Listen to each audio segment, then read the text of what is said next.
Hello बच्चों, प्रश्न पढ़ते हैं। दो कारें एक के बाद एक गति प्रारंभ करती हैं तथा 4 मीटर पर सेकंड वर्ग के त्वरण से गति करती हैं। पहली कार के प्रस्थान करने के 2 मिनट पश्चात कारों के मध्य दूरी 28 किलोमीटर हो जाती है। कारों के प्रस्थान के मध्य समय अंतराल है।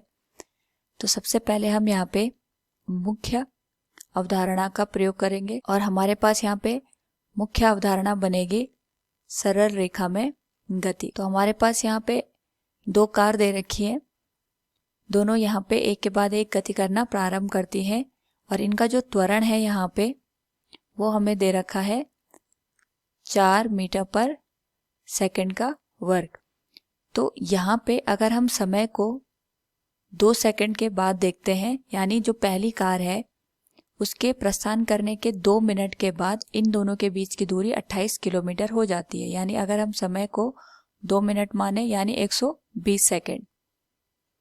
तो सपोज हमारे पास ये कार A है और ये कार हमने यहाँ पे B मान ली। दोनों ने यहाँ पे चलना शुरू करा।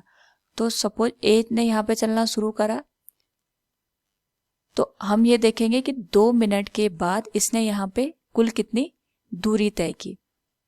तो पहले हम ये लिखेंगे एक कार द्वारा तय की गई दूरी, और वो भी हम निकालेंगे 2 मिनट या 120 सेकंड में। तो इसके लिए हम यहाँ पे गति का दूसरा समीकरण यूज करेंगे, जो कि हमारे पास बनेगा s बराबर ut प्लस हाफ at²। क्योंकि दोनों ने यहाँ पे विरामावस्था से चलना शुरू किया है तो यहाँ पे जो हमारे पास s का मान आएगा ये आएगा 0 प्लस 1/2, त्वरण है 4 और समय हमें दे रखा है 120 सेकंड का वर्ग हो जाएगा। अगर हम इसको यहाँ पे कैलकुलेट करें तो ये हो जाएगा 2 गुणा 144 और ये आ जाएंगे 2 0 यहाँ पे। अगर हम इसको सॉल्व करें तो ये आ जाएगा 288 और साथ में यहाँ पे 8 2 0 और आ जाएंगे इतना मीटर, और हम इसको लिख सकते हैं 28.8 किलोमीटर के बराबर। तो अगर हमारे पास हम b को यहाँ पे स्थिर रखते हैं, इसको हम यहाँ पे गति नहीं करवाते हैं और 2 मिनट के बाद इन दोनों के बीच की दूरी देखते हैं, तो b तो अपनी स्थिति पर रहेगा।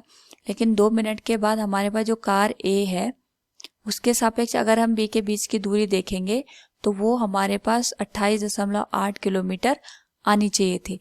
लेकिन इसने हमें यहाँ पे दिया है कि इनके बीच की दूरी यहाँ पे 28 किलोमीटर हो जाती है। यानी अगर B भी यहाँ पे गति करते हुए 800 मीटर चला होगा तब जाके इनके बीच की दूरी 28 किलोमीटर रहेगी। अदरवाइज अगर B अपनी स्थिति पे रहता, रुका हुआ रहता, तो इनके बीच की दूरी यहाँ पे 28.8 किलोमीटर हो रही।